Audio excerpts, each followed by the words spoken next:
ये कहानी है फेडेक्स कोरियर कंपनी के एम्प्लॉय चक की, जो अपने काम में बहुत ही ज्यादा सीरियस होता है और वो ऑब्सेस्ड होता है हर एक कोरियर टाइम पर पहुंचे, और इसी के लिए वो अलग अलग कंट्रीज विजिट करते हैं जहां भी उनकी ब्रांचेस होती है, और वो वहां के जो एम्प्लॉयज होते हैं उनको मोटिवेट करते हैं और उनको टाइम की वैल्यू बताते हैं। साथ ही में चक एक लड़की से प्यार करते हैं जिसका नाम कैली है, और कैली भी चक से बहुत प्यार करती है और ये दोनों बहुत लंबे समय से रिलेशनशिप में हैं। ये दोनों शादी करना चाहते हैं, लेकिन चक अपने काम में बहुत बिजी रहते हैं। वो देश विदेश घूमते रहते हैं और इसी वजह से अभी तक इन दोनों की शादी नहीं हुई। अब क्रिसमस आने वाला है, लेकिन चक को मलेशिया जाना है क्योंकि उसे फेडेक्स कंपनी का वहाँ पर बहुत ही जरूरी काम है। लेकिन वो कैली को बोलता है कि मैं न्यू ईयर ईव पर यहाँ पर आ जाऊंगा, चाहे कुछ भी हो जाए। कैली बोलती है क्रिसमस का क्या, लेकिन चक उसे मना लेता है और कैली भी मान जाती है और चक जाते हुए उसे क्रिसमस का गिफ्ट देता है, और कैली भी उसे क्रिसमस का गिफ्ट देती है जो कि एक घड़ी होती है। उसमें कैली की फोटो भी होती है। चक मलेशिया के लिए निकल जाता है, और जब उनका प्लेन पैसिफिक महासागर के ऊपर से उड़ रहा होता है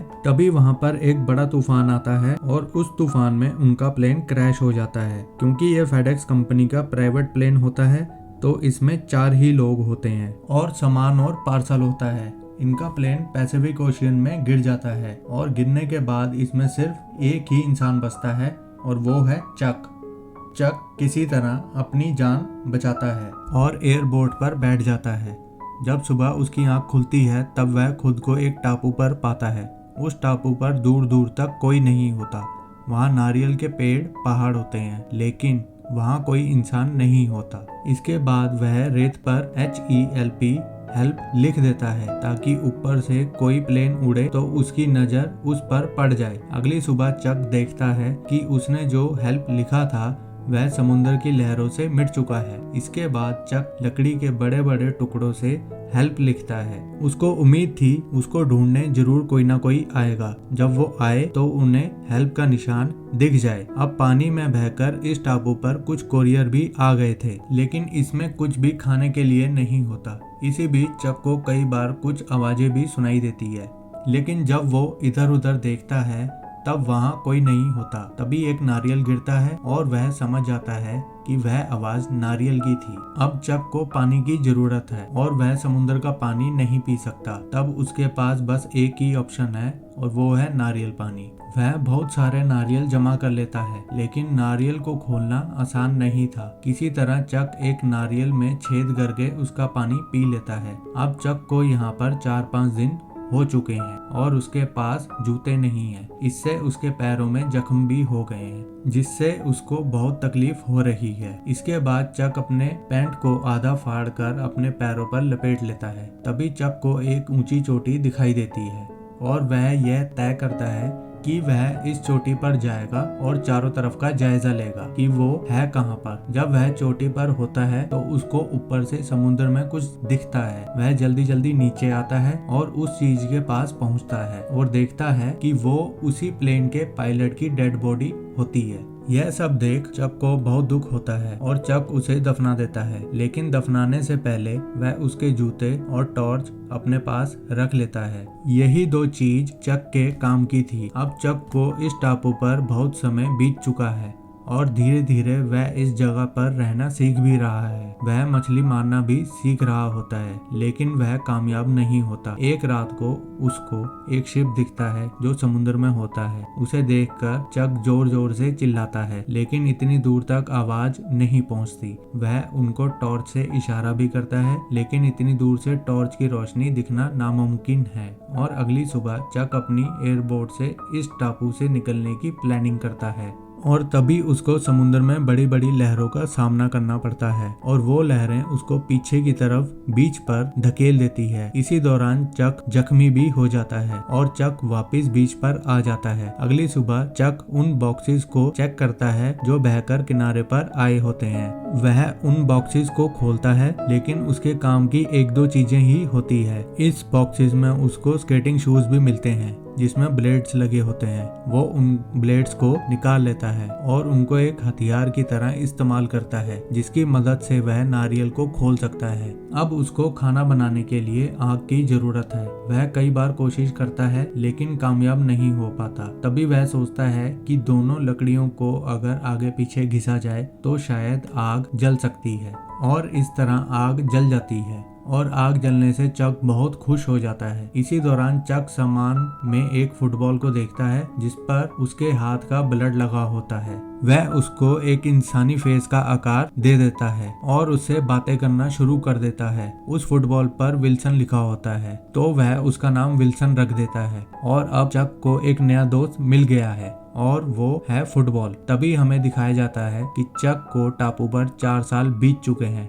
इन 4 सालों में चक का पूरा हुलिया बदल चुका है। उसके लंबे लंबे बाल हैं, दाढ़ी है और वह पतला भी हो चुका है। वो यहाँ पर पूरी तरह जीना सीख चुका है। अब वह मछली पकड़ने के लिए भी माहिर हो चुका है और चक अपनी हर बात विल्सन से शेयर करता है। एक सुबह चक मछली खा रहा होता है, तभी उसको एक आवाज आती है। जब वह जाकर देखता है तो वह एक स्टील की शीट होती है और उस शीट को देखकर उसको आइडिया आता है कि इस शीट की मदद से वह इस टापू से बाहर निकल सकता है, क्योंकि जो इसमें सबसे बड़ी अड़चन थी वो थी समुद्र की ऊंची ऊंची लहरें जो उसको वापस फेंक देती थी। अब वह लकड़ी को काटकर एक बेड़ा बनाता है, जबकि यह इतना आसान नहीं था। उसको इसमें कई मुश्किलों का सामना करना पड़ता है और इसी के साथ चक यह तय करता है कि जब हवा का रुख बदलेगा तब वह यहाँ से निकल जाएगा। और अब वक्त आता है जब हवा का रुख बदलता है। चक विल्सन को साथ लेकर निकल जाता है। इस दौरान उसको बड़ी बड़ी लहरों का सामना करना पड़ता है, लेकिन वह इन लहरों को पार करने में कामयाब हो जाता है। वह पानी में चलता रहता है। उसे नहीं पता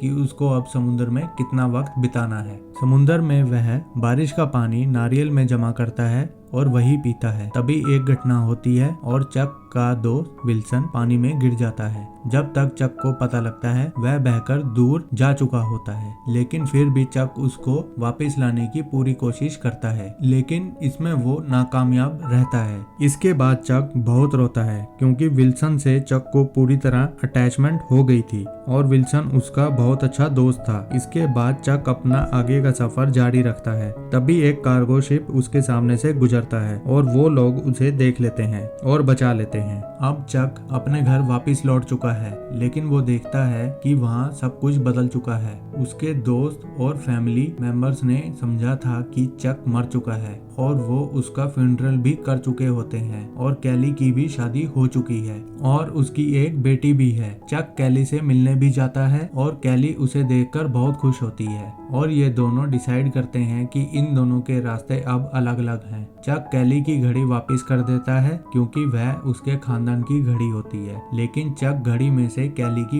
फोटो अपने पास रख लेता है और कैली चक की गाड़ी वापस कर देती है और चक कार लेकर चला जाता है। तभी कैली चक की कार के पीछे भागती है और चक भी गाड़ी वापस लेकर आता है और उसे गले लगा लेता है। कैली बोलती है, मुझे पता था तुम वापस आओगे, लेकिन सब लोगों ने कहा कि मुझे अब यह नहीं सोचना चाहिए। तुम ही मेरा पहला प्यार हो। मैं आज भी तुमसे बहुत प्यार करती हूँ।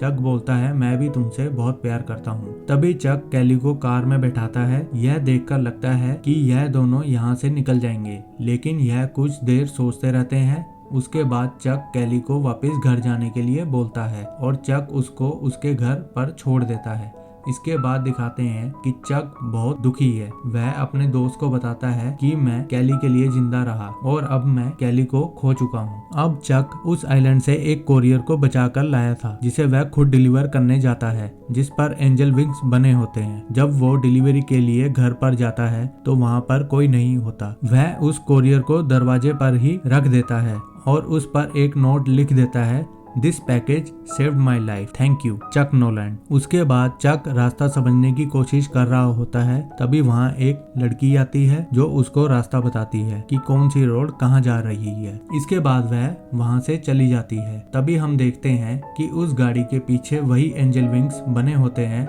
जो कोरियर पर थे और यह गाड़ी उसी दिशा में जा रही है जहाँ पर चक अभी कोरियर डिलीवर करके आया है। फिल्म की शुरुआत में हमें दिखाया जाता है कि इस घर के ऊपर लिखा होता है डिक एंड बेटीना, लेकिन जब चक 4 साल बाद यहाँ आता है तब वहाँ सिर्फ बेटीना लिखा होता है। इसका मतलब यह भी है कि अब बेटीना सिंगल है जैसे चक है, यह दोनों ही अकेले हैं। तो हो सकता है कि यह दोनों एक साथ अपनी लाइफ को आगे बढ़ाएं। इसी के साथ ही यह फिल्म खत्म हो जाती है।